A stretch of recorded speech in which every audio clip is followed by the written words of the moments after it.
Are you struggling for consistency in your sim racing? Does your iRating look like a roller coaster? If so, we have good news for you. The way to get more consistent is to first understand what you're doing differently than the professionals. And VRS is the answer. With our competitive subscription, you will have the telemetry, setups, tutorials, and everything else you need to fully analyze your driving. Our data packs and the ability to compare your driving with the best in the world will show you exactly where to adjust your inputs, change your driving line, and shave seconds off of your lap times. And our powerful and precise Direct Force Pro wheelbase and precision pedals are being used by some of the world's best drivers, including Peter Berryman, John Robertson, Brandon Trano, and IndyCar World Champion Alex Palou. All these champions agree that VRS hardware is not just the best on the market, it's also priced well below the competition. So if you're looking to upgrade to direct drive and the best pedals in sim racing, VRS is your answer. If you want to get better, get faster,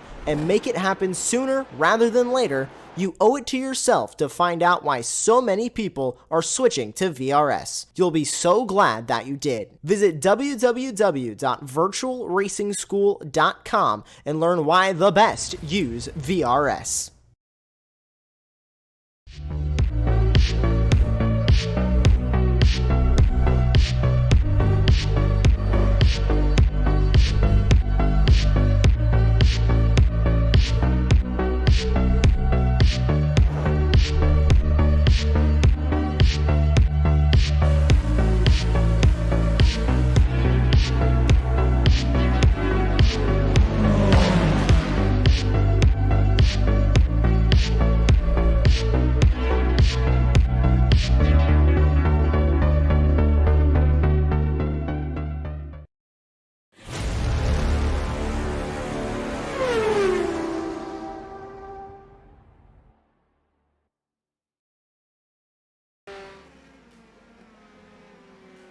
Hi, everybody, and welcome to Week 3 of the Esports Racing League's Spring Tour, presented by Spec Racer Sports, Alliance Autosport, and Grassroots Motorsports Magazine here on Apex Racing TV.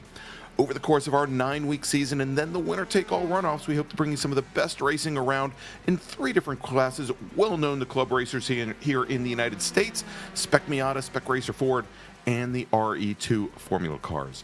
So last week we squared off at one of IndyCar's favorite road courses, and tonight we head west to one of NASCAR's, California Wine Country's scenic Sonoma Raceway.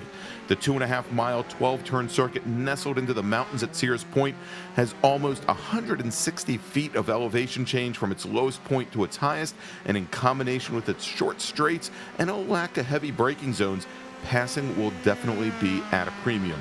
It's a venue that no doubt will challenge our RE2 Formula and MX-5 racers tonight as they contest their second races of this very young season. I'm Greg Ginsburg, and along with Dennis Branch, we'll be bringing you all the action all season long, and of course here tonight from Sonoma Raceway. So welcome tonight, Dennis. How are you doing? I'm doing good. Looking forward to another couple of great races. Starting off with Formula cars, my favorite. So yeah, this ought to be good. Yeah, I'm definitely looking forward to it. And, we had a great show last week at the Mid-Ohio Sports Car Course. I mean, we had in the Formula cars, we had bumping and banging. We had our 2 leaders go and lock wheels. One of them go flying through the air, somehow managed to actually keep tires on the car and recover and actually take the win. So, it was something great to see. And we're going to have a great 20-minute race tonight here in our RE2 Formula cars, or in iRacing. It's the USF 2000 cars, the Mazda MZR powered Formula cars, very similar to the FE2 or Formula Enterprises 2 cars in United States club racing. And so we've got our drivers out right now. We're just about halfway through our 15-minute qualifying session. And what you're seeing right there as we had the number 73 machine of Wayne Buttermore go around, going into the final hairpin here at Sonoma Raceway. Well, this is something that Dennis and I have been watching quite a bit during practice, is that the grip levels here, not all that high. And the drivers, I think, are having a little trouble coming to terms with their setups here at Sonoma Raceway. Not a high grip track to begin with. You have a lot of dust and dirt blowing around. And certainly if you leave the track surface, although there is not much in the way of grass, as you can see there, there is a lot of sand and dirt that you can bring back out onto the track surface. So I think we may see here in qualifying some drivers making some very cautious laps in qualifying, as we have another driver that has gone off. That's Charles Vaccaro. So tell you what, while we've got the drivers out on track here, and as if you take a look over at the timing pylon that we have on the left-hand side of the screen, you will see that Jamison Huffman is our provisional pole sitter at the moment, with his teammate Morgan Burkhard second fastest, about 3/10 back. And then making a return to the Esports Racing League is Tyler Campbell in that number 37 machine, currently 4th fastest, and then Caleb Patry and Justin Huffman 4th and 5th. Let's take a quick look back a week ago at Mid-Ohio, where Morgan Burkhard was your pole sitter. Caleb Patry started next to him on the front row. The 2 Huffmans, father and son, Jamison and Justin, started 3rd and 4th. And then Bruce Lukens and John Vogel started off on the 3rd row. And it was certainly an exciting race as we had Caleb Patry go off hard into the tire wall at the keyhole on lap number 2. Apparently had not gotten heat into his tires, may have missed his breaking point, and his day was very quickly done after having started on the front row. On lap 3, we had John Vogel, who started again on the 3rd row, get together, or actually get hit by Josh Justice. Vogel had actually had problems navigating turn 4, was able to just keep it out of China Beach barely, was very slow getting out of there, and Justice, with a head of steam on him, just got right into the back of the number 4 machine. Both drivers managed to continue, but it wasn't until 2 laps remained when Morgan Burkhard and Justin Huffman got together, coming out of Thunder Valley, going through turn number 10, wheel-to-wheel locked as Morgan Burkhard went flying through the grass, 2 wheels in the air. He lands, manages to recover, and recover he does, taking the win, margin of victory over Jamison Huffman, 0.6 of a second. We then had Bruce Lukens, who started in sixth. He finished on the last step of the podium. Justin Huffman, and I think what is his best finish to date here in these RE2 Formula cars, he finished in fourth with John Vogel, even with that early race mishap, finishing in fifth. And if we take a look at the points now after one round, so this tonight is only going to be the second race for the RE2 cars this season. Morgan Burkhard is your points leader with actually a tie between Jamison Huffman and Bruce Lukens. Lukens having picked up bonus points for not having any incident points during the race. So both he and Huffman are tied at 21. Justin Huffman sitting in fourth right now, or I guess what would be fourth place with 17 points, and then John Vogel sitting in fifth. So real tight again with one race. Again, a 9-week season. Each one of our three classes will race 6 times. And so this will be the second race for our RE2 cars. And a little bit later tonight when we have the Mazda MX-5s, the Spec Miatas racing, that will be their second race of the season as well. We haven't seen them since week 1 at Michelin Raceway Road Atlanta. So Dennis, we've got now just about 3 minutes left in qualifying. Looks like Burkhard both Burkhard and Campbell making up a little bit of ground here on Jamison Huffman, who's standing pat at that 128.70, or actually 128.701 if we want to be exact. Yeah, and like we were talking about earlier, it does look like a lot of these guys are having a hard time out there. It's getting and looked at the temps, looked at the weather. It's not that hot, but these guys everybody looks really loose. Yeah, exactly. Yeah, you can see there, ambient temperature 72, track temps really relatively low at 83 degrees Fahrenheit. And that's not that hot. No, and that's typical for this time of year at Sonoma. You typically find the temperatures in the spring here somewhere in the 65 to 70 range, and so the track temps aren't going to get that high, except when the sun is very high in the air and high in the sky, and it's considered to be late afternoon there out in California for this race. So we'll have to see how these drivers deal. It could certainly make, Dennis, for a very interesting a series of opening laps here. Yeah, with the cold tires, definitely. Yeah, absolutely. Yeah. And, whether or not we'll see what these drivers do on the pace lap, whether they're trying to scrub in tires, maybe drag the brakes a little bit to get some heat in the wheels and then in the rubber itself. But, it'll be maybe rough and tumble. And, in this track, again, not a ton of passing opportunities.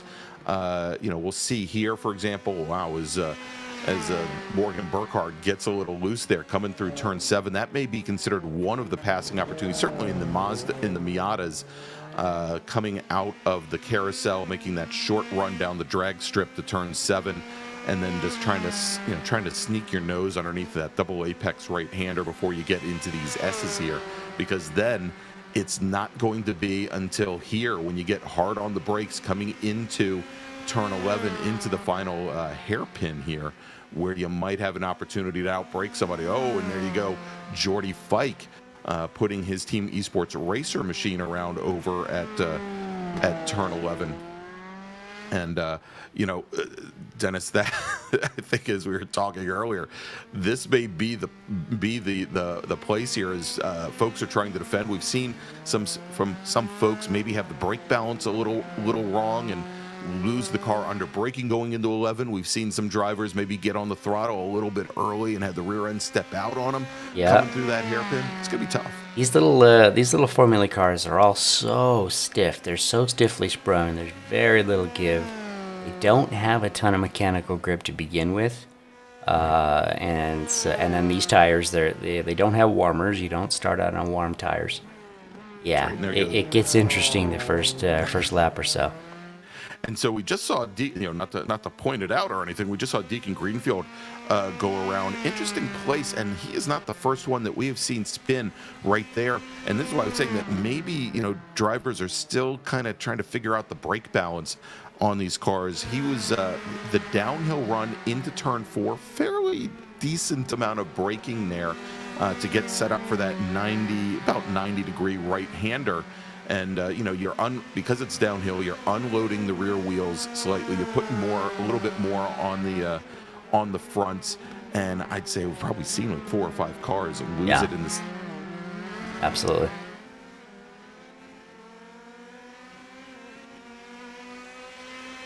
Just winding down. The clock is ticking past 15 minutes. The last laps will count.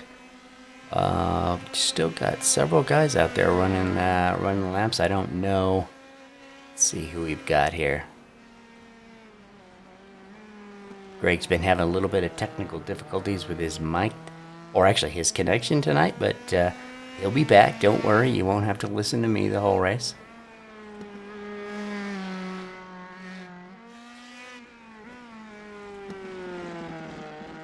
As it sits, we're looking, Jameson, he's still got a pretty decent, although Caleb improved, and he's only about a 1/10.5 back.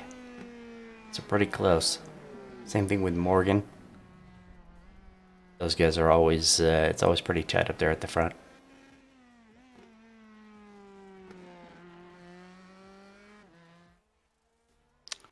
All right, and we're back here. Dennis, you have me? Yeah, we've got you.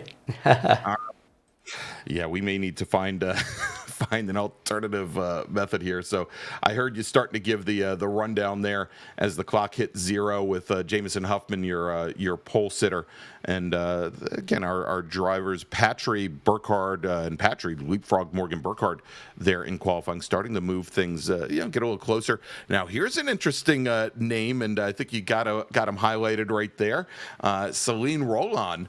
In the number 87 machine. He had been racing with us early on in the Ray Esports Racing League back in season 1. He has, and I will bet that we will see him in the MX5s tonight, as he has been running in the Global MX5 Cup. Actually just came off a win at St. Petersburg in wow, cool. Of MX5 Cup. So great to see Celine with us. All right, so let's go. We'll run down the starting order for tonight's RE2 race, and hopefully my mic will continue to work through All right, so starting on pole tonight, driving the number 89 machine for Team All Sports Racer, it's Jameson Huffman. Fast time, 1:28.701. Caleb Patry, his teammate, will start right next to him on row number 2.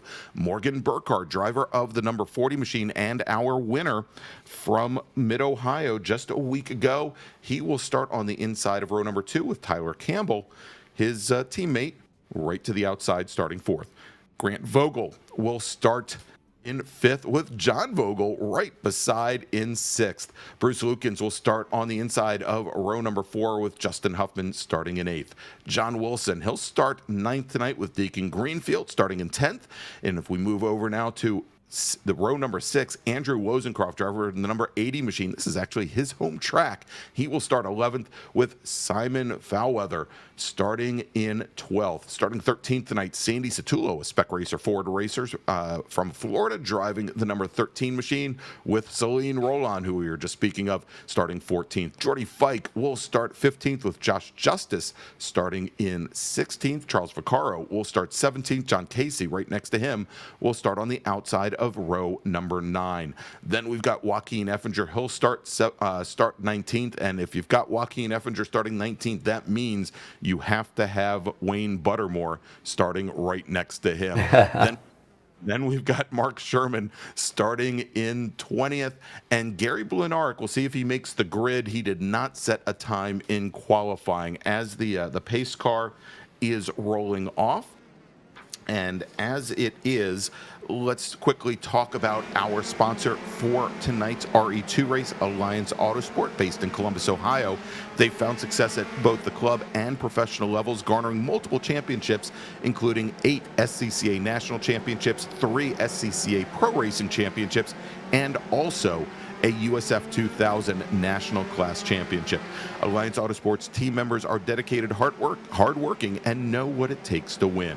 Alliance's SCCA Enterprises Great Lakes Division customer service rep for Formula Enterprises 2 and Spec Racer Ford Gen 3, and their services include arrive and drive packages for Spec Racer Ford, Formula Enterprises 2, and if you're looking to go pro racing in a machine that makes lots of deep noises, also Trans Am 2. They provide customer car prep, trackside support, transportation, storage, part sales, data analysis, hospitality, as well as driver coaching and development. To join the Alliance Autosport team and on the winning track, check them out at allianceautosport.com. All right, so there you go. Alliance Autosport, happy to have them here once again. I believe this is the third season now that they are with us, and they have a great sponsor. Yeah, it's really cool to see these real life companies getting in on this on the sim racing. It's and the owner of Alliance, Scott Reddick, he is a multi-time SCCA. Oh, looks like we lost Greg's mic again.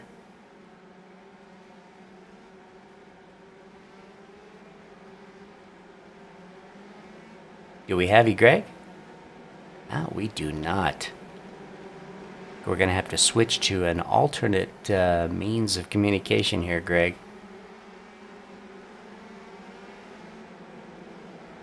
Cars are coming around, heading towards the final hairpin.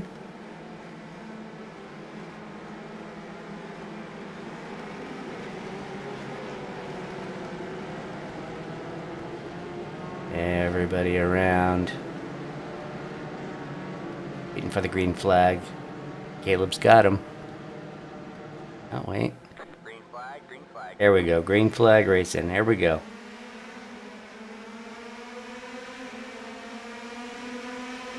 Nice and clean. Just what we want to see. We've got Jameson, Caleb, Morgan. Oh, we've got some... Oh, there we go. Just when we were saying it was nice and clean, I cursed it. Yeah, there you go. Perfect timing there as we have the 220 Justin Huffman go around. Looks like we had Charles Vaccaro involved with that. John Wilson went off, and I think Bruce Lucan's involved as well. But a big mix-up there at the back of the pack. And sorry about our continued technical issues here as we track now heading down into the carousel. We're following right now Jordy Fike in that 09 machine. Oh, it looks like the 73 machine of, I think that's Buttermore, goes off track as well as we now jump back up to the front as Jamison Huffman, our pole sitter, he has the lead. Caleb Patry running second. Morgan Burkhard, Tyler Campbell now about 7-8 car lengths back in that black and purple number 37 machine.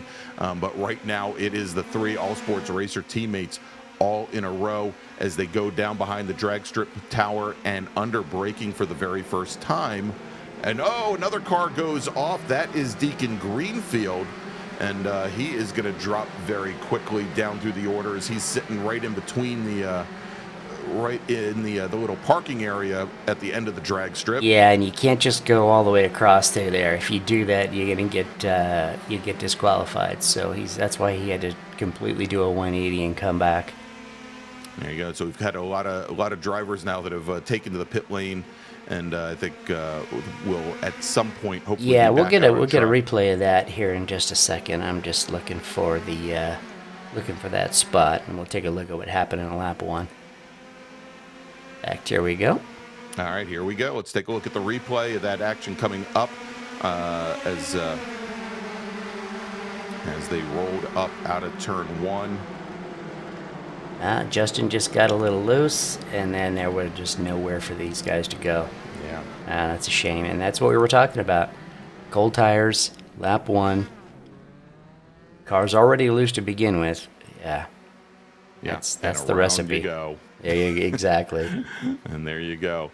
All right, as we're watching now, more drivers. That was the number 17 car of Simon Fairweather having issues under braking going into turn 7. So these braking moments certainly creating problems for our RE2 Formula drivers here. Oh, Tyler hit a big old bump. Just got half the car out there on the dirt. Give him a little buck, but he's in it.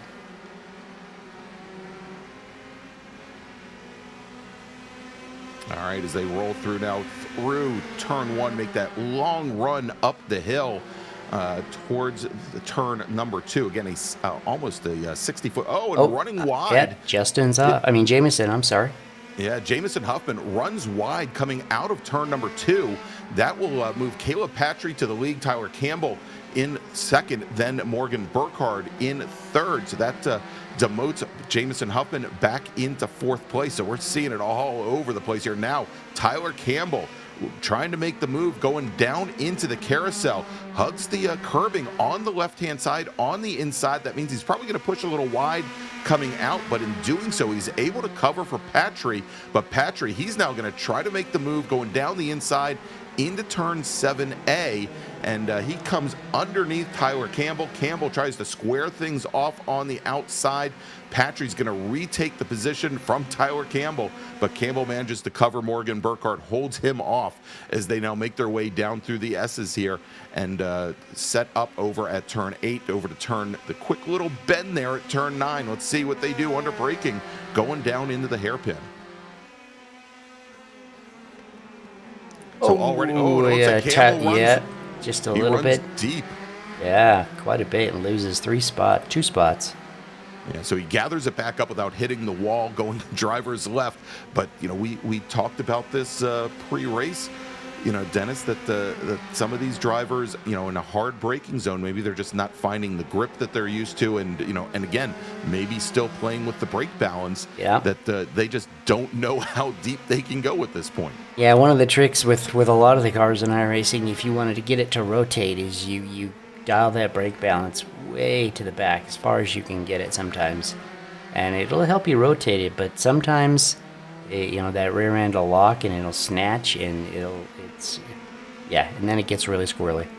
Yeah, exactly, and it has the other disadvantage of usually increasing your braking zone, or probably increasing your braking distance somewhat, as well as the front wheels aren't doing as much. And seeing that the front wheels are already aided with that wing on the front, it makes it kind of challenging. But now your leader is Caleb Patry, the 198 machine. Morgan Burkhard there, very close behind, and for the moment, it looks as if both Jamison Huffman and Caleb Patry, they've fallen off the pace just a little bit. I think maybe both of them, since they've both had little off-track excursions so early in the race of trying to figure things out here. As Huffman once again has some issues.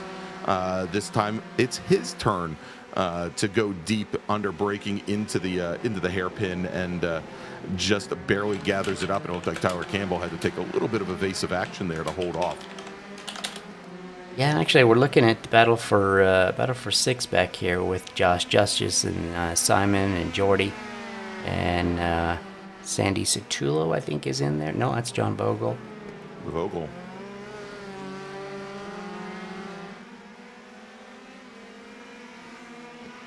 This guy's having a good little battle. There's Celine, Roland. Is that Roland or Roland? How do you pronounce that? Roland, yeah. Nope. Yeah, like you said, I thought I recognized that name. I knew he'd been with us before.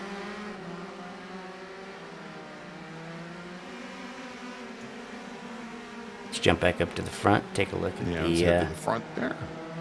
There we are. All right, and so once again, and Dennis, I think I might have our cameras synced up now. I think we're in good shape. Okay. All right. So we've got there we go, Patry and Burkhard now, about a half a car length separating our 2 leaders, but then about 5 car lengths back to Huffman and then Tyler Campbell. And we'll see here as this hairpin has been giving both Huffman and Campbell some fits, and you can see that time by Huffman hanging all the way over the curbing drivers right there. He has to make sure you don't get too close because those stacks of tires, They do are more not like, give, yeah. no, they're like cement pylons. You hit them and you're gonna lose. You're gonna rip half your car off here. But Huffman looked like he made a great run up the hill. But this is always the challenge for drivers. You have to, if you attack a corner too much on entry, typically you'll lose exit speed. Oh, and speaking about losing exit speed, is Caleb Patry. Caleb went for a ride. Yeah, that's right, he did. And so that's the second time for Caleb Patry, I think, that he ran a little wide going through turn 1. Or probably through turn 2, but Morgan Burkhard not quite in the position to take advantage of it.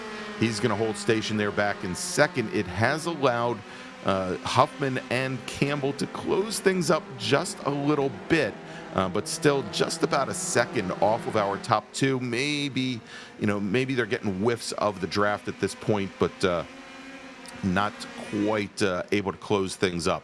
I mean, and I think what we saw even on the long back straight at Mid-Ohio, Dennis, I don't think the draft really plays as much with these cars as you would expect. Yeah, I think you're right. It seems to be pretty weak.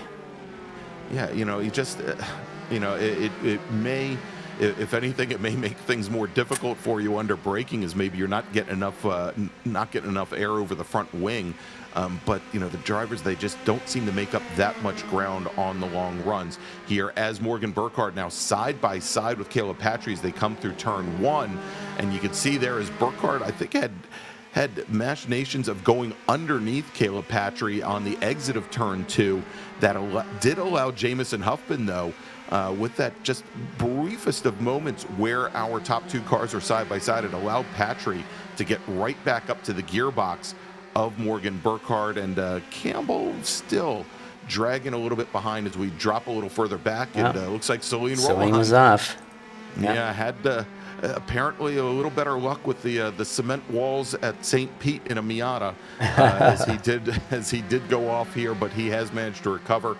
Now Celine has made up 4 positions so far, so definitely net to the good as he is fighting there with the 399 of Josh Justice and the 09 of Jordy Fike. And Morgan and Caleb were side by side. Oh, that and side by side again. Yeah, coming through 8. Now on the inside, driver's right is Caleb Patry. He'd have position if he can get on the brakes late. Oh, and look at this, 4 wide for a moment there. That's going not down gonna into work. the hairpin. No, and I think Jamison Huffman realized that just was not going to work at all.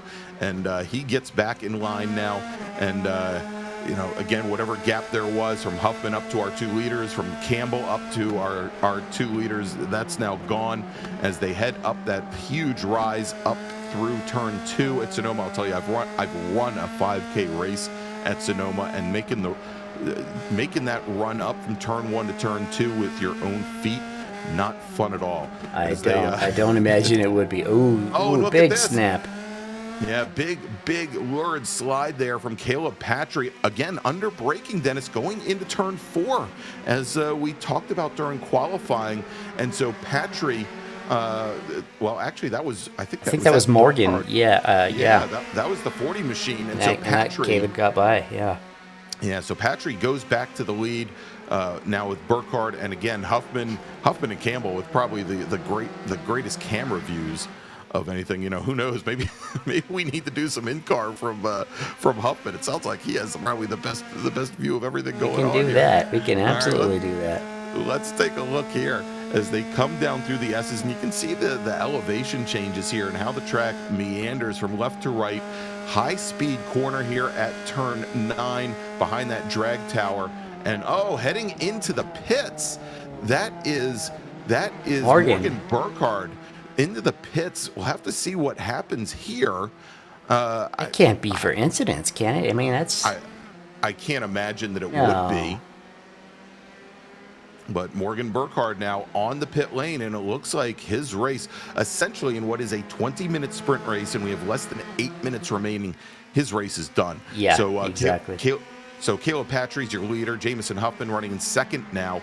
Tyler Campbell is now elevated to third, and Stationary. He was getting Good tires. What is that? That car was up on jack stands. I don't know what the story was there. I mean, there's no way yeah, I don't know. I don't think I shouldn't speculate because I really don't know. Yeah. But that's a weird one. Yeah. Well, I mean, we'll see. Maybe one of his teammates, if they end up on the podium, will have a little insight into what happened there. It was interesting though, as we were watching them, even several laps in, 8, 9 laps in, they were still squirrely. These cars are just a handful. Yeah, and oddly at Mid-Ohio last week, and of course these are not. We don't have our drivers running on fixed setups. They can set these cars up to their heart's content.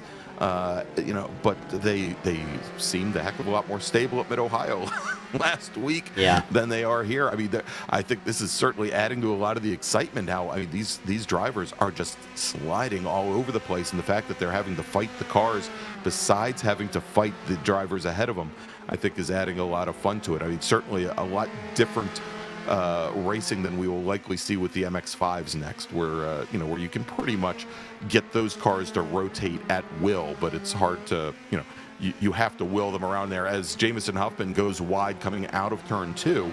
And Tyler followed him right out into the dirt. Yes, he did. Maybe a little target fixation there. Yep, I was going to say the exact same thing.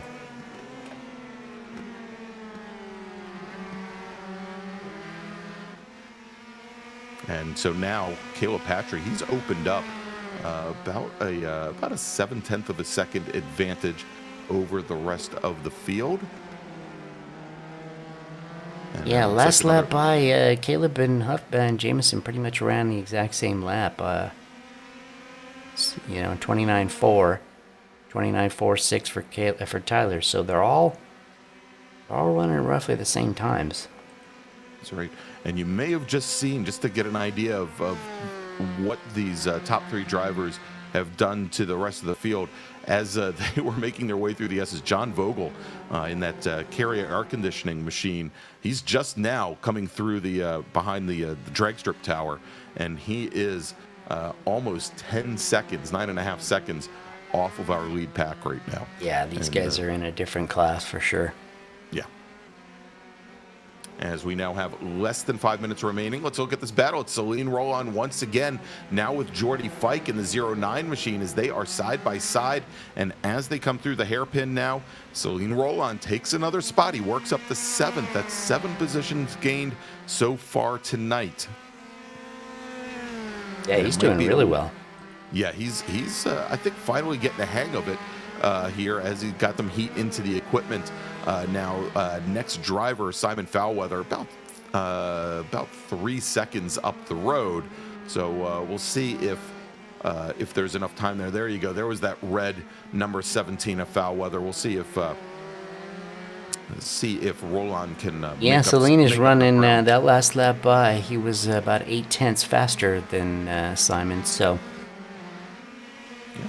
there's only 4 minutes left. So I don't know. Right. Yeah, and we, as much as we talked about, so Rollon has made up 7 positions. Foulweather has made up 6, just ahead Sandy Satullo, and we saw him for just a moment there. The number 107 machine. Now he had a lot of problems in this car last week at the Mid-Ohio Sports Car Course, but right now Sandy Satullo in the 107 machine. He is up 8 positions. Started in 12th position tonight. He is now up in the 5th. Yep, he's the big hard charger for sure. And I'm seeing, I think Burkhard has rejoined, but is a lap down. Buttermore had to spend some time in the pits, and you'll notice there by looking at the timing tower, all those drivers in blue, they are at least, I would say they're at least a lap down, most of them, or in the pits. And you can see there as our lead trio now makes their way around another driver here, putting them a lap down. I think that might have been Vaccaro in the 221 machine.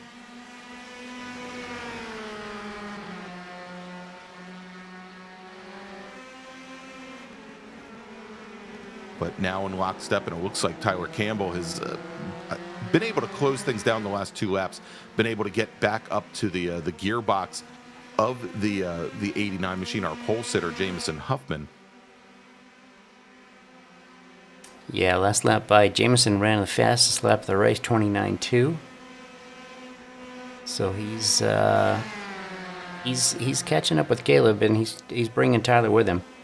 All right, and for a moment there, it looked like Caleb was going to try to poke to the inside, but you'll notice here, he keeps, Caleb makes a late entry, uses every last available inch of pavement there, moves all the way out to the wall, driver's left before turning in, and I think he's hoping that he might be able to carry a little bit more speed on exit, either directly out of the hairpin or perhaps on the run over to turn 1, but doesn't seem to work for him. That typically coming on that very short front straight, Huffman makes up maybe ekes out another car length to car length and a quarter over Campbell. Campbell, though, seemingly the faster of the two on the back half of the course. Yeah, I was noticing Jamison is taking that final hairpin. He's got half the car up in there on top of that curb, really using that curb to rotate. Yes. And it seems to be working. Like you said, Caleb is taking that wider line to get that late apex drive, but I think Jamison's got that better line. And here they go. They come through the S's. They're going to have that little rise and then drop at turn 8 right there, kind of like a little hump as they come around the right-hand turn and then set up behind that drag strip tower here and make the run. And so whereas last lap I thought that Campbell might have been close enough to attack Huffman, not quite close enough, but Huffman makes that early move to the inside. Patry shows him a lot of deference. Patry tried to shove him all the way to the apex, couldn't get it done, but now with the white flag in the air, it is now or never for these drivers. Jamison Huffman, for a moment side by side, he's going to have to fall back in line behind Caleb Patry, and as they roll up the hill, we are on board with Tyler Campbell. Campbell, for a moment, he took a little look going down into turn 1, and I'm wondering how aggressive he's going to get here as he runs a little wide, coming out of 2 under braking, probably coming out of 3, going under braking in the 4, and they're now going to make that quick run. You have the little rise here, and then they drop down into that carousel, into that bowl, and it's going to be the question. Yeah, he's definitely got that carousel dialed in because he's making a good time. I think Greg's mic cut out on us again, but yeah, last lap, we'll see what Tyler's going to do. We'll see if either one of these guys, Jamison or Tyler. Oh, and he gets just a little loose, and that's it. His drive is done. That's a shame. Jamison is right on the back of Caleb. 4/10 back.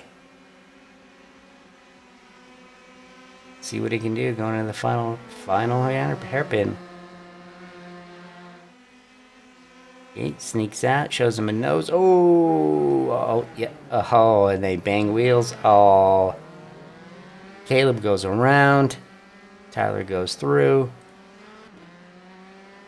Jamison Huffman, your winner, race number 1. Tyler coming through in second, and Caleb's he gathered it back up, and he's gonna be round out your podium. Do we have Greg back with us?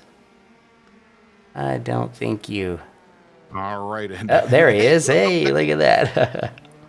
Perfect timing to see Caleb Patry with the challenges over at turn 12 here as we take a look at the battle right now. Jordy Fike, and he gets around Fairweather. Does he manage to hold off Fairweather at the line? He does. Yeah, so Jordy Fike is going to finish in 6th, Fairweather 7th, both finishing back behind Celine Roland, who, now if we look at the hard chargers, I didn't think that Roland was going to make it up there, but Roland finished. He did, yeah, look at that. 9 positions, much like Jordy Fike, so lots of strong running here tonight in RE2. Sandy Satullo, who had some issues on, I believe, the second to last lap. He finishes 8th. Josh Justice will finish in 9th in the 399 machine. Deacon Greenfield will round out the top 10. All right, so let's take a look. And you know what? We've got him in the interview room. Why don't we bring him in and hopefully my mic won't cut out for the 15th time tonight. Why don't we bring in Tyler Campbell, driver of the number 37 machine, finishing second tonight in RE2. Tyler, congratulations on your podium finish there. I'm sure it looked like you were fighting the car as I think everybody at the front of the field was almost all race long. What do you attribute to that? I think I probably attribute that to an extremely just bumpy track, a lot of undulation, and I think these cars are just a little bit more. They're not even that stiffly sprung. I think it's just the way that they're laid out, built for both oval and road, and so it just doesn't grip up the way you want it sometimes, especially either if you're following or you just try to get on the gas a little bit too early, and it likes to snap as well. Doesn't give you a whole lot of warning, but yeah, I think it's just the track combo with the car and the track temp. Yeah, and that's exactly what we were seeing actually through practice, through qualifying, and through the race, with a lot of the drivers seeing the rear end snap around. We thought maybe it had to do with maybe brake bias settings, but it just seemed so inconsistent, and I'm sure it was definitely a tough drive for you. Now, you spent, I'd say, a good amount of time there back behind Patry, Burkhard, and Huffman, just trying to, for a while there after you had that one little wild ride, looked as though you were just kind of biding your time, waiting for the opening. And, I think with maybe two laps to go, we kind of expected you to drop to the inside of Huffman going down into the hairpin. Didn't do it. You held back. And I guess, given the way it ended up, you were probably in the right place at the right time on that last lap. Yeah, that end, I'm not competing in the championship this year either. I don't want to ruin a good battle. So I'm gonna take all those high percentage moves. I'm also pretty sure I drifted around Caleb in that last corner. I was really trying to get the max amount of corner speed in case something did happen, and that boy did it. Yeah, and so yeah. I think I was fairly sideways in that one, trying to get through. And I'm honestly surprised. I really didn't have any control when he spun in front of me. So I was like, well, I hope I miss him. But yeah, it was good fun. I was curious to see what they would do. I mean, I think laps 2, 3, 4. I went from fourth to third to second to first, and then back again. So it was interesting. It was good fun.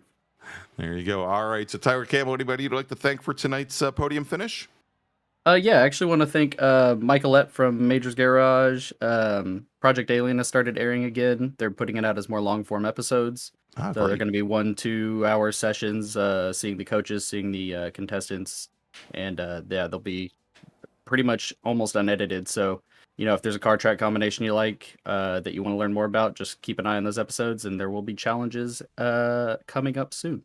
So I'd like to thank them for the opportunity to be on the show, and as always, my lovely wife. Well, there you go. Congratulations, Tyler. Thanks so much, and good luck to you. Hopefully, we'll see you back for more RE2 races. Even if you're not running for the championship, hopefully we'll see you back some more this season. Tyler Campbell, everybody, driver of the number 37 machine, finishing second tonight here at Sonoma. And so now let's bring in our winner, Jamison Huffman. Jamison, congratulations on the win this evening. It wasn't really deserved. I didn't want it to end up that way. I locked up that tire, and that was kind of it. Tried testing the waters before that same lap.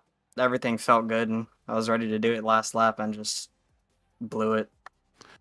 Well, sometimes sometimes it goes how you plan it. Sometimes it doesn't. As I was talking to Tyler, I guess seemingly everybody there at the front of the field seemed to be fighting the car as much as they were fighting the drivers around them. Why don't you give us a little feeling for what you had to go through to come home with the win tonight? Yeah, I mean, practice, I was feeling good, keeping my head down. I was able to run 128.3s to 28.5s on race fuel. Everything was feeling good. Got to quali session, I think went up about 12 degrees or something like that. That's what Morgan said. And after that, I lost my momentum that I was feeling. And as soon as we got into the race, it was even worse. Went off and won because of that. It couldn't get it down to second for that. And after that, it was just kind of mad at the car, kind of just sliding it all over the place with everyone else. Yeah, well, you managed to hold on. Real quick, we know that that Morgan took to the pits fairly early in the race. Do you have any kind of insight as to what happened there? Oh yeah. So Morgan forgot to switch it off qualifying fuel. Ah.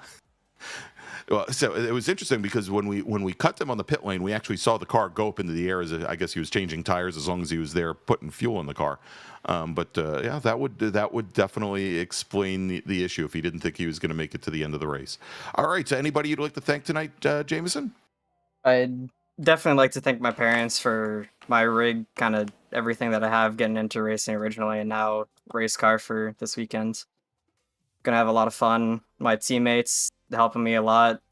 Again, big sorry to Caleb. There's nothing I can really do to that now, and thanks to you guys and Stevie and all the admins. All right, well, there you go. Well, I'll put in a good word with some of the instructors you have this weekend, Jameson, and hopefully it'll all work out for you.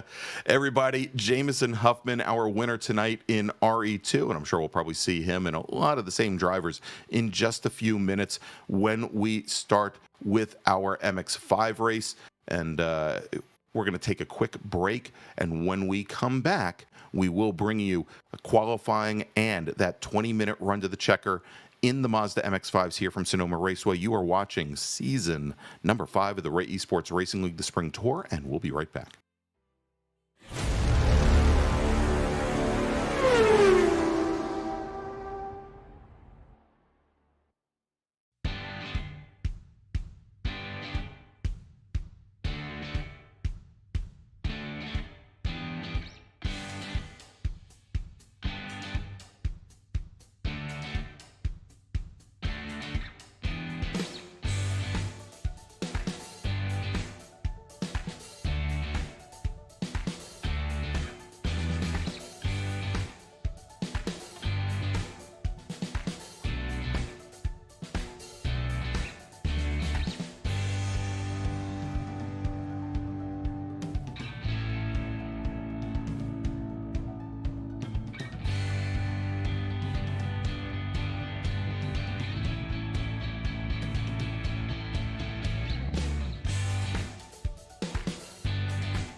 Are you struggling for consistency in your sim racing? Does your iRating look like a roller coaster? If so, we have good news for you. The way to get more consistent is to first understand what you're doing differently than the professionals. And VRS is the answer. With our competitive subscription, you will have the telemetry, setups, tutorials, and everything else you need to fully analyze your driving. Our data packs and the ability to compare your driving with the best in the world will show you exactly where to adjust your inputs, change your driving line, and shave seconds off of your lap times. And our powerful and precise Direct Force Pro wheelbase and precision pedals are being used by some of the world's best drivers, including Peter Berryman, John Robertson, Brandon Trano, and IndyCar World Champion Alex Palou. All these champions agree that VRS hardware is not just the best on the market, it's also priced well below the competition. So if you're looking to upgrade to direct drive and the best pedals in sim racing, VRS is your answer. If you want to get better, get faster,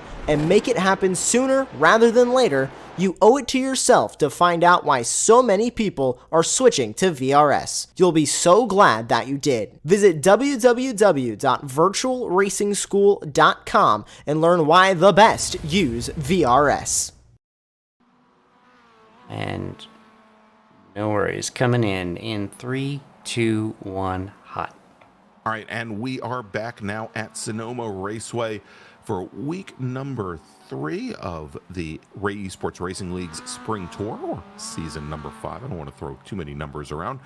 Want to congratulate our podium finishers from our RE2 race just a few moments ago, and we are now into our Mazda MX-5 qualifying, and you'll see there as we're now just about 10 minutes into this 15-minute qualifying session, and gosh, it looks like all the same people again. Morgan Burkhard, your provisional pole sitter, with Jamison Huffman only 0.2 of a second off.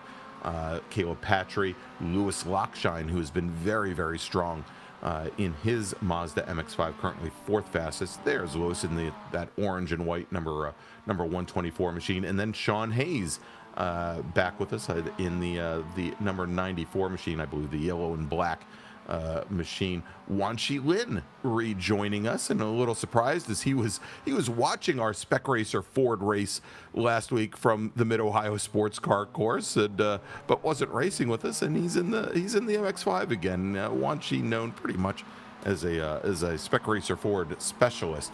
And there you go, big surprise to me. There's the 87 machine of Celine Roland out in the MX-5s, and we'll see how he does tonight. Again, as he comes off, I think he's probably got, in the real world, certainly more experience in this car than anybody else in the field here this evening. Again, this is, I believe, his 2nd season, probably 3rd season in the Global MX-5 Cup, and has multiple wins to his name. As we mentioned at St. Pete a couple weeks ago, also perhaps the most wild race win I think I had ever seen in real life at Sebring last year, where he took the win by, I believe, 0.02 of a second. It was 3 cars across the stripe at Sebring, almost. It was a photo finish, let's put it that way. All right, real quick, let's take a quick look back as the clock is running down here. The Spec Racer Fords, as I've mentioned, they raced last week at the Mid-Ohio Sports Car Course, and much like our RE2 race that we just finished watching, it was a hell of a battle. We had Jamison Huffman on pole, Morgan Burkhard beside him, Stephen Beardsley, who I believe it was his very first week racing with us on the Esports Racing League. He started on the inside of row number 2 with Caleb Patry beside him. Then we had John Vogel and Greg Mack. On the start, on the back straight at, or not on the back straight, but it was on the small straight at Mid-Ohio, John Vogel jumped the start, and he fell from 5th all the way back to 20th position. And then seemingly problematic for our top couple of rows, Greg Mack spun the car over at turn 4 on the first lap. He fell back all the way to 17th, had to work his way back up. And for the 2nd week in a row, Jamison Huffman, who started off on pole, he fell back. Actually, it was the first time in the Spec Racer Fords. It was, but he fell back to 4th place by the time they completed lap number 1. And if you may notice a theme here, he had the same issue here tonight in the RE2s, but more trouble for the folks that start up at the front is Morgan Burkhard. Also on lap 2, ended up putting the car down in China Beach. So kind of a big mix-up in the field with we'll just say with about 7 minutes remaining, Grant Vogel attempted a pass on both Patry and Huffman coming out of the keyhole, lost the rear of the car, somehow did not hit either of those cars, and it was just so close with Stephen Beardsley right behind him, and didn't collect Beardsley either, but that was pretty much Grant Vogel's day. And on the last lap, we had a battle between Caleb Patry and Stephen Beardsley. They were making the run down to turn 4 side by side, Patry to the inside, Beardsley to the outside. They made contact, Beardsley spun around, Jamison Huffman then was allowed to move up into 2nd place, and Morgan Burkhard managed to sneak by Beardsley as well, going through madness. And so Caleb Patry took the win, margin of victory, 1.5 seconds over Jamison Huffman. Morgan Burkhard, though, as Huffman was running out of fuel, only 1/1000th of a second back in 3rd. That's how close it was. Beardsley did manage to come home in 4th, and Vogel finished in 5th. So if we take a look at the points now in Spec Racer Ford, after this is after 2 weeks, Caleb Patry now with 2 wins in a row. He's got 50 points. Grant Vogel with 37. Morgan Burkhard 35. Then Jamison Huffman at 31. And Stephen Beardsley currently sitting in 5th. And so Jamison Huffman, who did not do well at Road Atlanta and Spec Racer Fords, he has now found his way up into to 4th position. As I said, he actually picked up 7 points in the championship. In the MX-5s, as the checkered flag is now out on the session, you can see there the 2 teammates, Burkhard and Huffman, are going to make up your front row, with Patry and Lockshine making up row number 2. We'll just give you a quick rundown of the points and where we stand now with the MX-5s is Cam Eben, and I don't see Cam Eben here tonight. No, he's not with us. No, he currently leads the championship. He won our first round at Michelin Raceway Road Atlanta. Giancarlo Schooler finished 2nd there, has 21 points. Then Mitchell Peak, and taking a look to see if Mitchell is with us here this evening. I don't believe he is. Mitchell Peak sitting 3rd in the championship right now with 20 points. Josh Soto, Murphy Nichols, your top 5. And so it's looking like a lot of the drivers that were on the podium at Michelin Raceway, they're not here tonight. So the championship's really up for grabs here for round number 2. All right, so we should have our drivers getting ready for qualifiers. We still have a few last drivers on course. I believe they've all completed their last flying laps here as they cross the line. That was the 36 of Deacon Greenfield, the 399 of Josh Justice. Greenfield going to cross the stripe 20th fastest, Justice 22nd. And here we go, last couple of laps, and a good return here. Brennan Warren in the 45 machine. He's going to put his car 7th, and Wan Chi Lin going to start on the road just ahead of him, finishes 6th. Let's take a look. Final car, there's Caleb Patry. And Patry, as he crosses the stripe, not going to improve there with 3rd fastest time. So let's we'll have these drivers. I think this car here, very last one, that's Mark Sherman in the 18 machine, and he's not going to improve on the 25th position there, but I believe now we've got all of our drivers off track, and we should have them gridding up here momentarily. We'll have that grid up here in just a sec.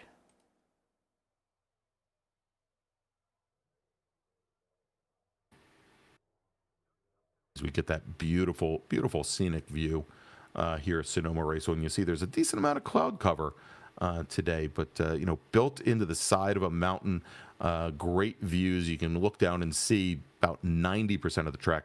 Great place. All right, so let's take a look now at our starting grid with a fast time 1:45.32. Morgan Burkhard with Jamison Huffman starting right beside him, 0.3 off the pace.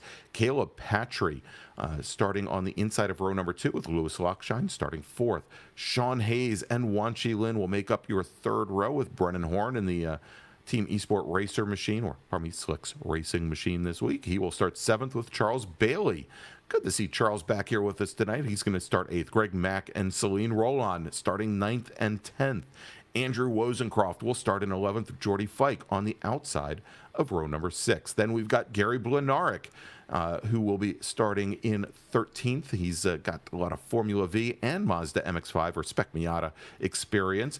Bruce Lukens will start in 14th right next to Gary. Simon Foulweather joins us for his 2nd race tonight. He'll start 15th with Charles Vaccaro starting on the outside of row number 8. Sandy Satullo, Spec Racer Ford driver in real life, and he's playing an MX-5 driver tonight. He'll start 17th with Justin Huffman starting in 18th. Michael San Inocencio will start 19th with Deacon Greenfield on the outside of row number 10.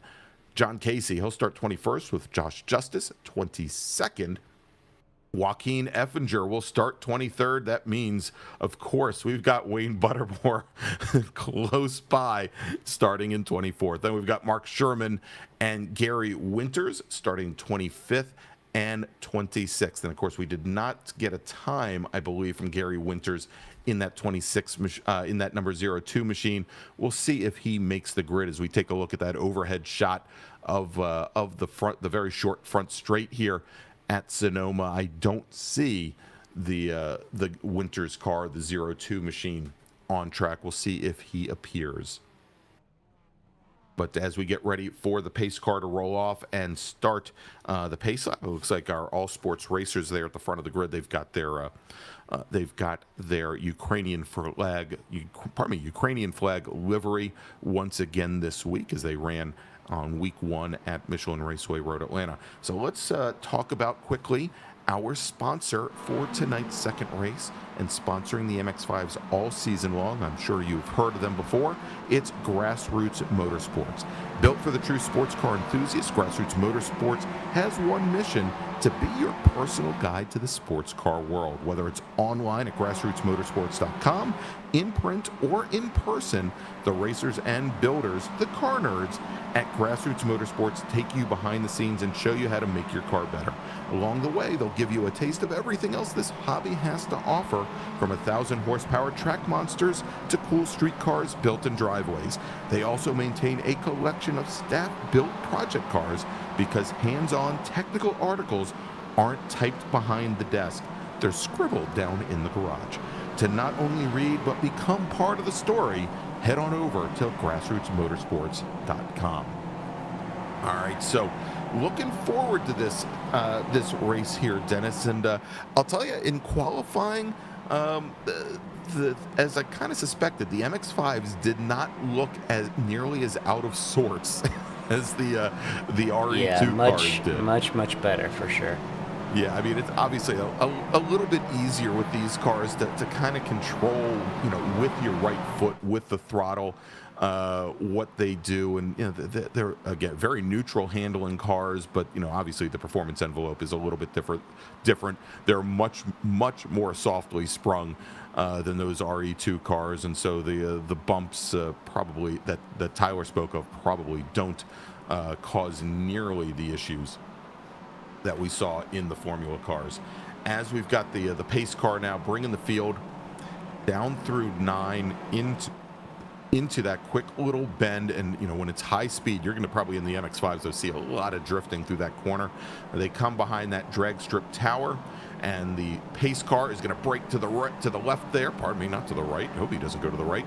And onto the very long pit lane here, as we've got our pole sitters. Jamison Huffman to drivers right. Morgan Burkhard with the fastest time in qualifying, drivers left. He is your pole sitter, with Lockshine and Patry very close behind. And you can see here where they're getting all bunched up as they come through turn 12, and green flag in the air, as we've got Huffman trying to push Burkhard all the way to the inside to the wall here, as they're going to have to fight up, use as much ground as possible, and make that quick run up the hill, 60 feet up to turn number 2, and they're running a little bit wide. Is the number 2 machine. Oh, and a big pile up as we've got Caleb Patry. He went around at the top of the hill, and it is mayhem as Wanshi Lin, he's still trying to find a way back out on course.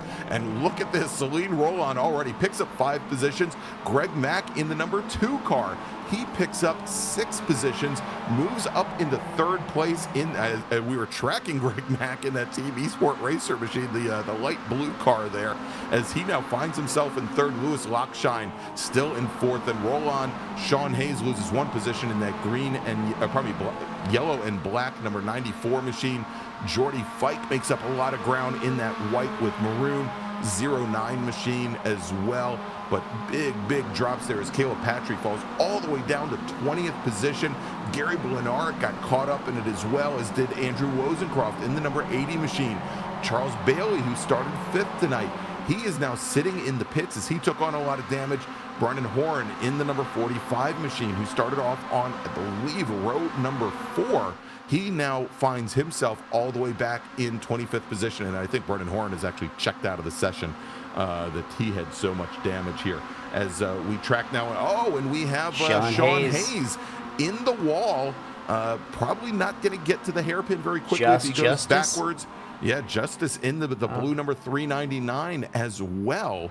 So lots of mayhem here on the very first lap, but somehow both Morgan Burkhard and Jamison Huffman have managed to stay clear of it. And, you know, Dennis, it's kind of looking like the first race here where our top couple drivers just moved away from the rest of the field. You know, I know having Patry there as a teammate, you know, to run cover for you might be a strategy, but I don't think it played out the way any of those teammates thought it would. Yeah, that created a lot of mayhem. Let's get a quick look at that. Let's see exactly what happened. This is from Caleb. All right, and as they make their way up the hill, we've got Caleb Patry. He's driver's left in the black, red, and white number 198 machine. And as he cuts across, there you go. That was Lewis Lockshine that just caught him. Got into the back of Patry, and then the 80 machine just created a car park. Yeah, that's a shame. There you go. So lots of damage there, and you know, Lockshine in the 124 car. There he is. He is under attack now by Celine Roland. Roland in the 87 car running a little wide, trying to make the run down, and still now side by side. Can he get that pass done? Not yet passing here. So incredibly difficult at Sonoma, but now Roland gets it done. Roland now moves up, started in 10th, now in 4th position. So, I mean, he was the hard charger in race number 1 in the RE2s, and he's trying to do it again here in the MX5s as we look a little bit further back in the pack. As we've got Joaquin Effinger in that orange, white, and red number 700, and Caleb Patry. He is man on a mission. Angry.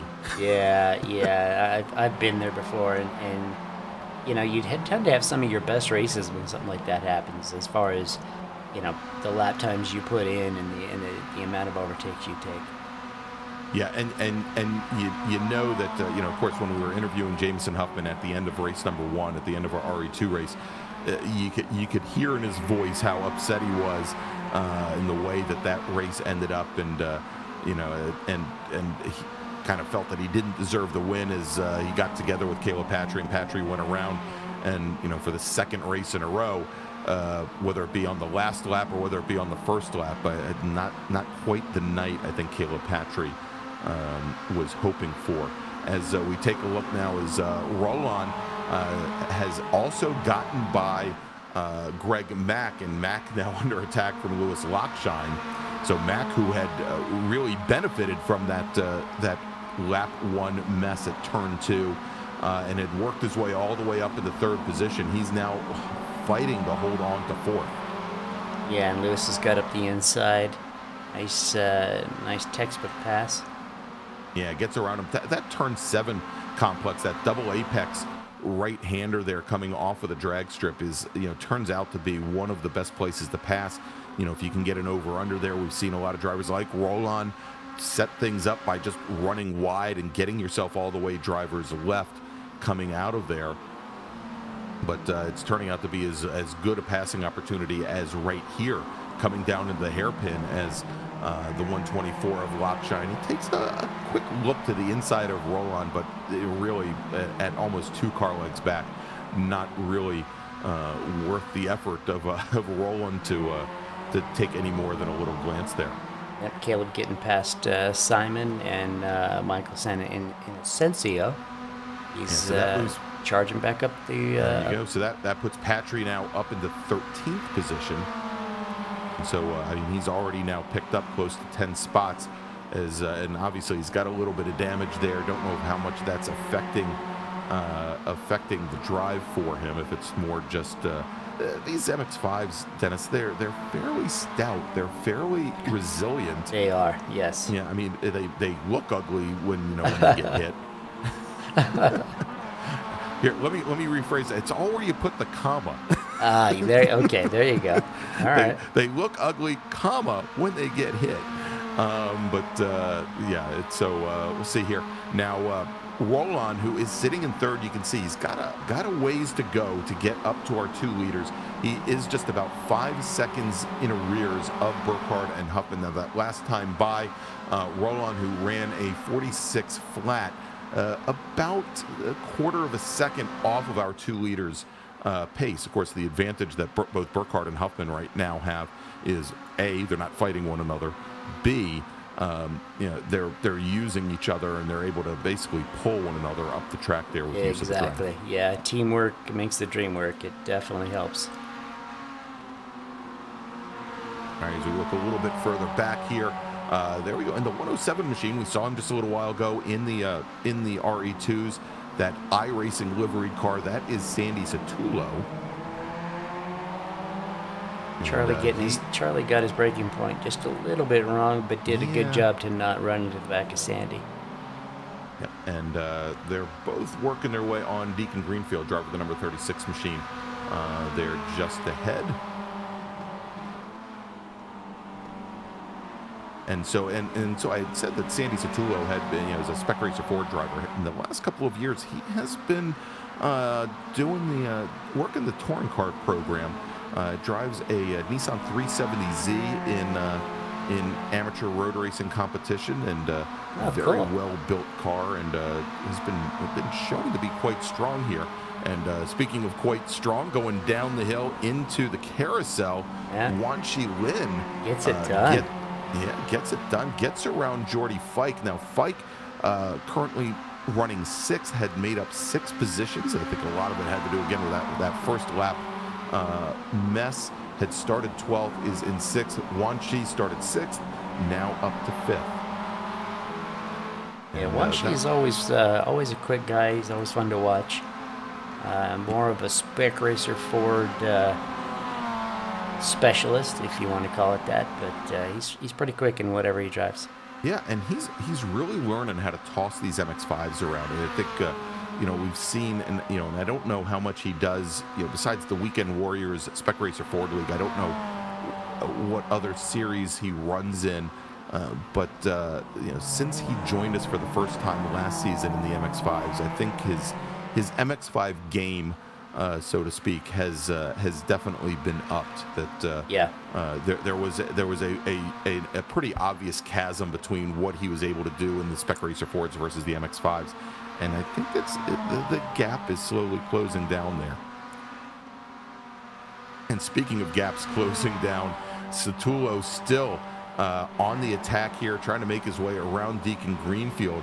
Greenfield seemingly also much more attuned to the way the MX-5s drive than that RE2 in the last race. He had a real difficult qualifying and practice. Wow. We talked about how softly sprung these MX-5s were. Did you see the compression? I did. Oh my gosh, as Satullo went over that curbing. Absolutely love some of these shots you're bringing up, Dennis. Well, last night the race we were calling MX-5s at Knock Hill, and those curves and just huge. It just soaks them up. It just absolutely soaks up the curves. And so Lewis Lockshine here, not giving up the fight with Celine Roland. Now, if we take a look, we talked earlier about how our leaders were doing in comparison to these two drivers. And so Burkhard and Huffman in the 145.8 range that last time by. And Roland, who, now does have to worry about Lockshine here as they come through the S's and start to make their run down to the hairpin. The last time we had looked, where Lockshine had been about 2 car lengths back, these two drivers are running about 0.7 of a second off of Burkhard's and Huffman's pace. Now, it does look here, Dennis, though, as they came under braking, coming down to the hairpin, Roland gets a great run out of turns 9 and 10 to set up for the hairpin, and actually picks up just through those 2 corners, 2 real high-speed little sweepers there. Picks up maybe a half a car length to a car length each and every time on Lockshine. Yeah. But you can see here where Lockshine closes things down, I think, through the S's, through the slower speed stuff. Here's Caleb still trying to make his way through the field He's as best he can. Yeah, he's up to 12th now. And big line of cars. He did manage to get around Simon Fairweather in the 380, but he's right up behind Sandy Satullo, who we were tracking earlier. And just ahead of Satullo now is Charlie Vaccaro, because it looks like Deacon Greenfield managed to get by Vaccaro. I think Vaccaro lost a little bit of ground there. He made up a lot of positions at the start of the race, but I think he's starting to fall back into the clutches of some of these other drivers. Yeah. And it's a tough ask for something like this for Caleb. These races are so short. Yeah. You know, even if he's got the pace, he just doesn't have the time. Yeah, as we have a good segue, Dennis. as we've got 8 minutes remaining in this 20-minute race. Let's see here. I think we had a few drivers a little bit further in the back of the pack maybe go off. I think we had Charles Bailey, who got into that early incident, may have left the track surface. And as a matter of fact, Charles Bailey now on the pit lane. Yeah.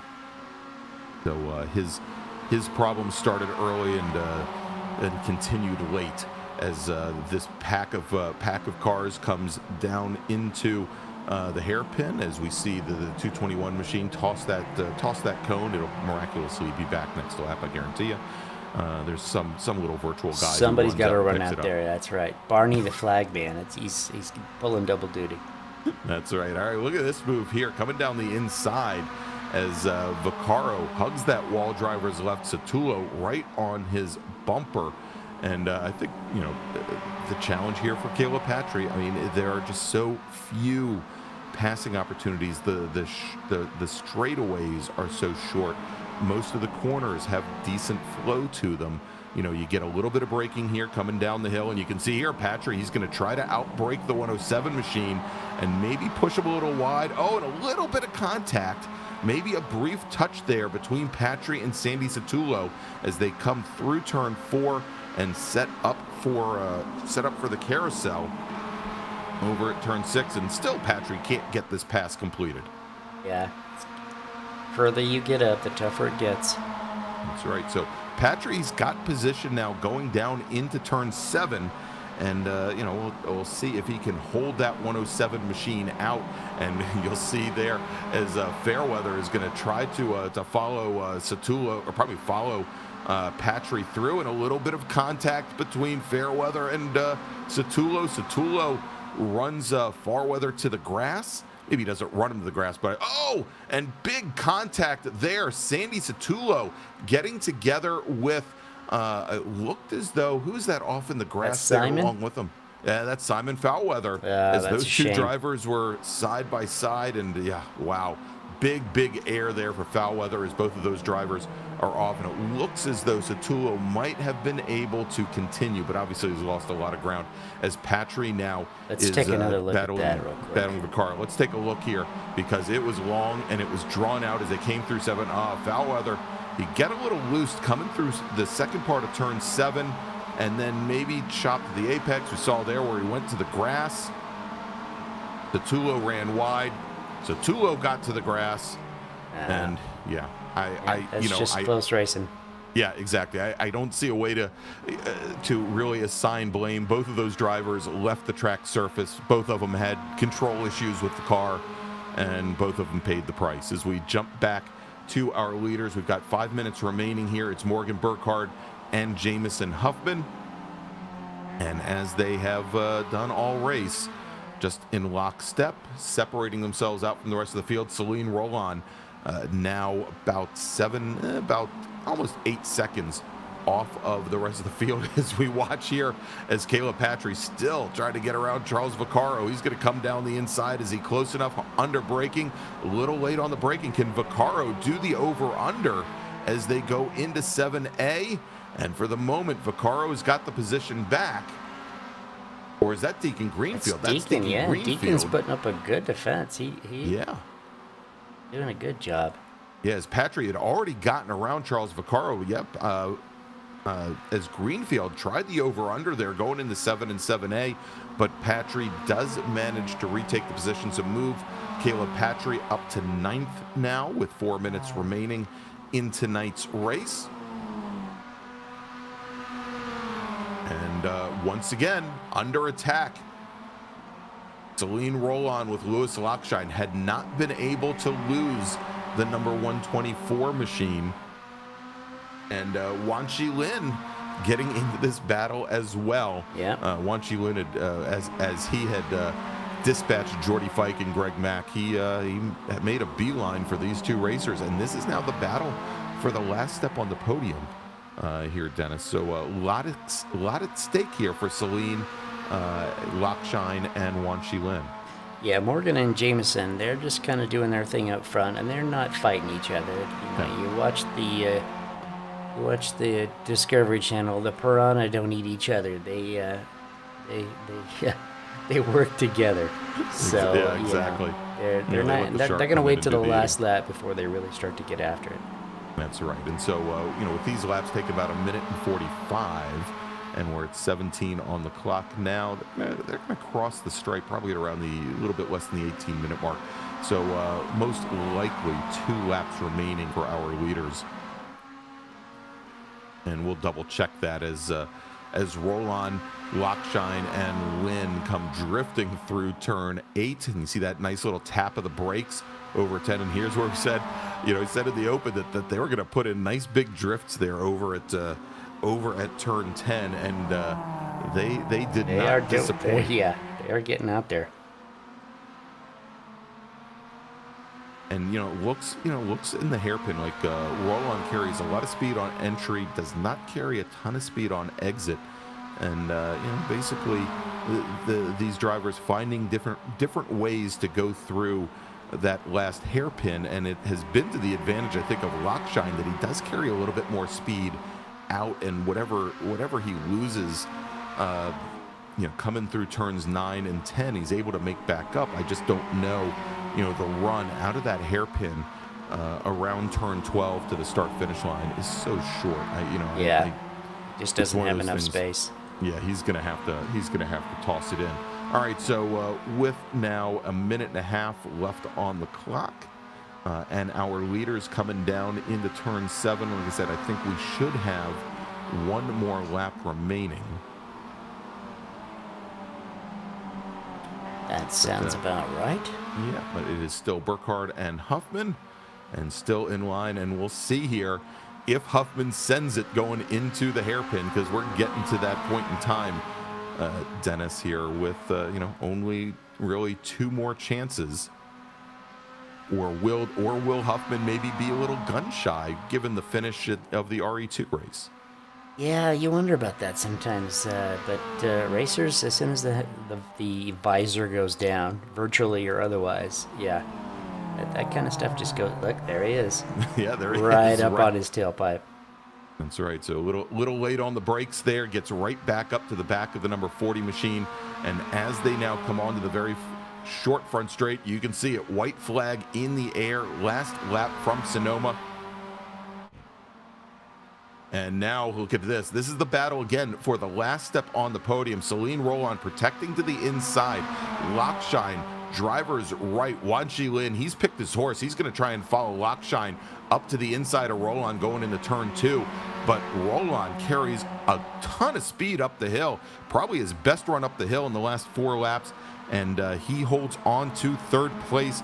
Lockshine now drops about 2 car lengths back with Wan Lin with a nice little drift there over the hill at 3. And as they come down through turn 4, that is the order.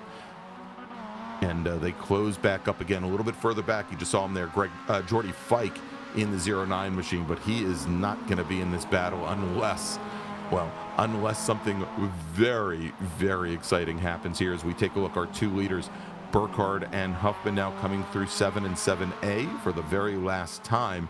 And time is running out for Huffman. He is about a car length back, and he's going to try and use that draft. And we're seeing it in the MX-5s here. By the time you do get down through turn 9 and turn 10 and come up to that hairpin, the draft actually does have an effect here with the MX-5s that we didn't see in the RE2s. Yeah, it does, definitely. Yeah, but I just don't know if he's going to be able to get close enough here. And that was it. That's it. As Huffman runs wide, coming out of turn 10, Burkhard still cheats to the inside just a little bit to cover. And you saw there where Huffman took that very, very tight line through the hairpin, much like he did in the RE2s. He does manage to get right back up to the back of Burkhard. And as they come to the line, Burkhard, with a little bit of a show, a little drift show that he puts on, almost lost it, but manages to cross the stripe with a 1/10 advantage.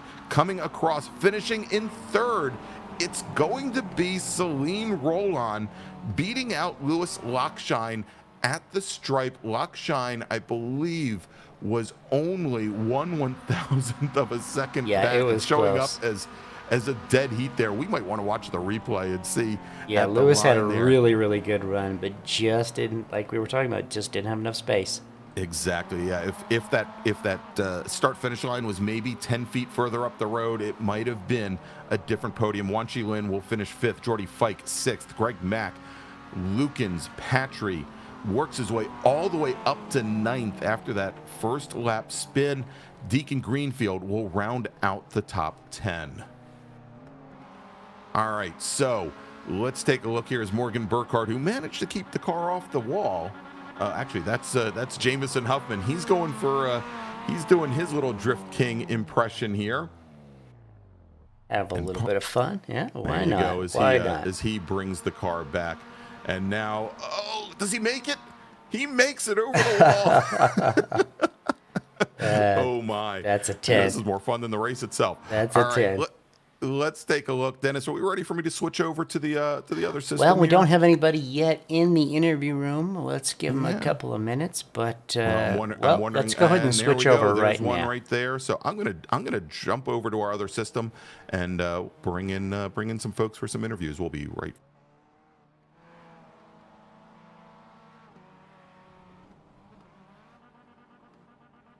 Do we have you there? Right, Yeah. so All right.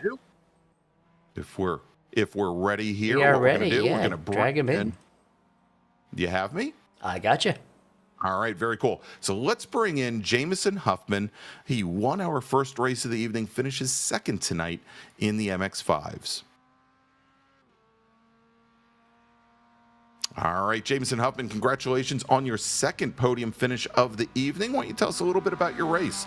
It seemed a little quiet for you and Morgan until that very last lap. It was definitely a little quiet. It was kind of what we did last time we were at Sonoma, just us two up in the front, except minus the extra air intake hole for Morgan. But it was kind of a chill race, and then I was gonna try and push it the last 2 laps, but I kind of got up to him, and then after that, my fronts, I think I pushed them a little bit too much, a little too early, and they were just kind of giving up and hanging on for dear life.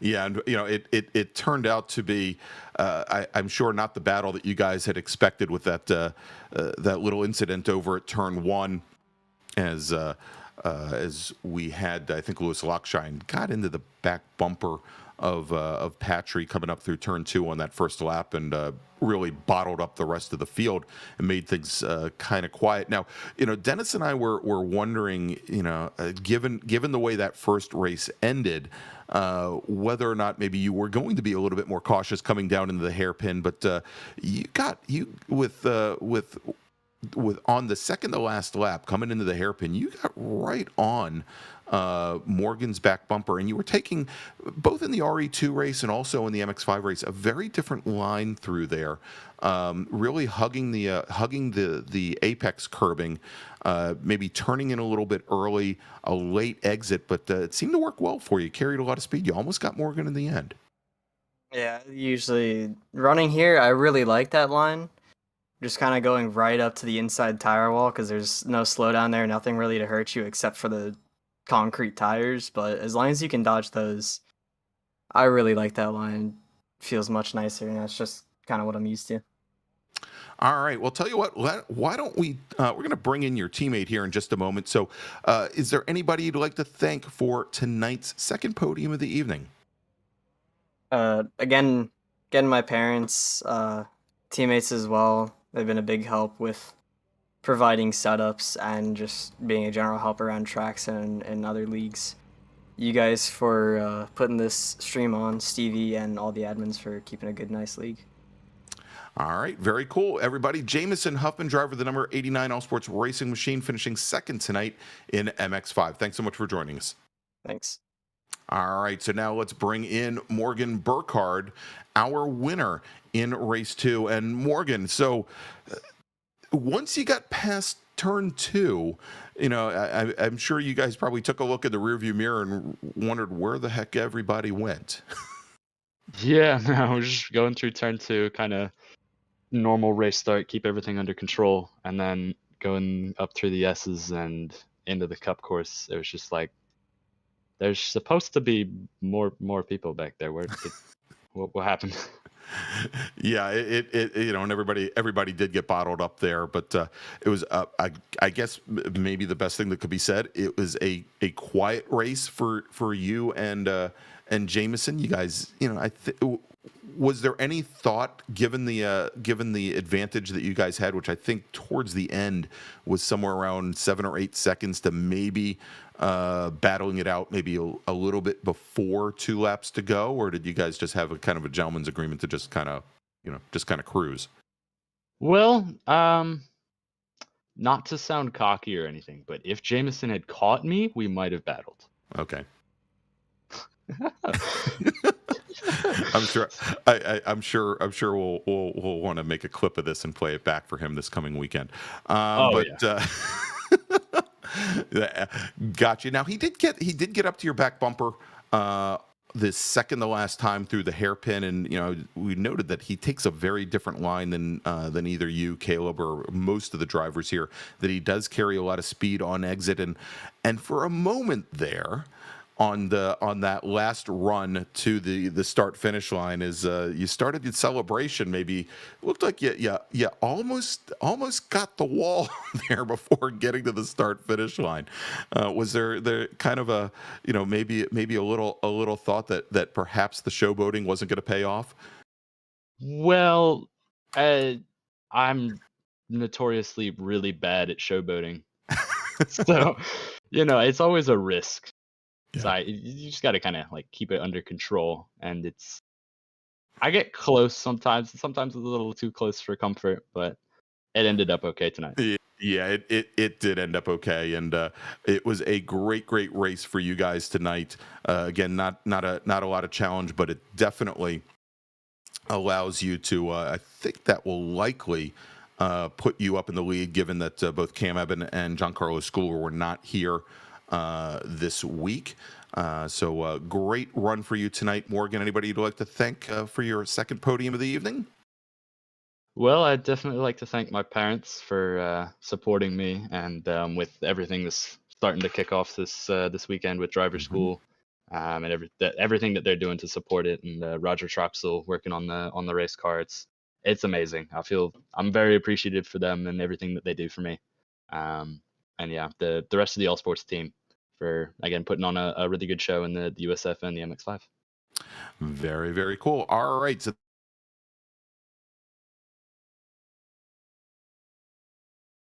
it sounds like Greg cut out again on us. Do we have you back, Greg? No, we don't. Well, again, thanks for the guys that came into the booth. Let's see, we want to see if we can get Lewis was in the waiting area. Now he seems to have clicked out. Well, Greg, are you back with us? No, we don't have Greg. Sorry. Well, I will do my best to close. It's been a great 2 races. We appreciate the guys coming in for the interviews. We appreciate everybody that puts on the league. Ray, Steve, and Tyler, and Greg Hubler, all the guys that put the league together. It's fun to watch. It's fun to broadcast. We really like it. Greg, do we have you back? No. Greg is having a really tough time tonight, so please be gentle on him. Well, all right. Yep. Hey, I'm back. Hey, there he is. I'm back. All right. All right. So where are we? What have you said? Well, I was just thanking all the league admins for putting on such a great league, and the guys for the races. But if you want to grab Lewis, we still have time. Well, I'm afraid we might lose my microphone again. So why don't we? Poor Lewis. Yeah, sorry about that, Mr. Lockshine. Hopefully we'll get you next time.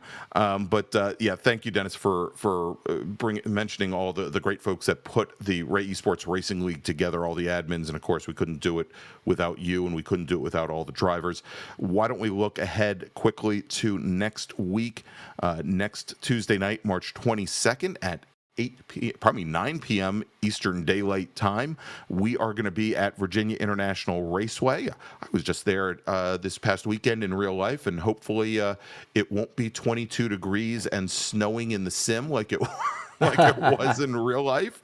But we will have the MX-5 racers. They will be back again for their third race of the season.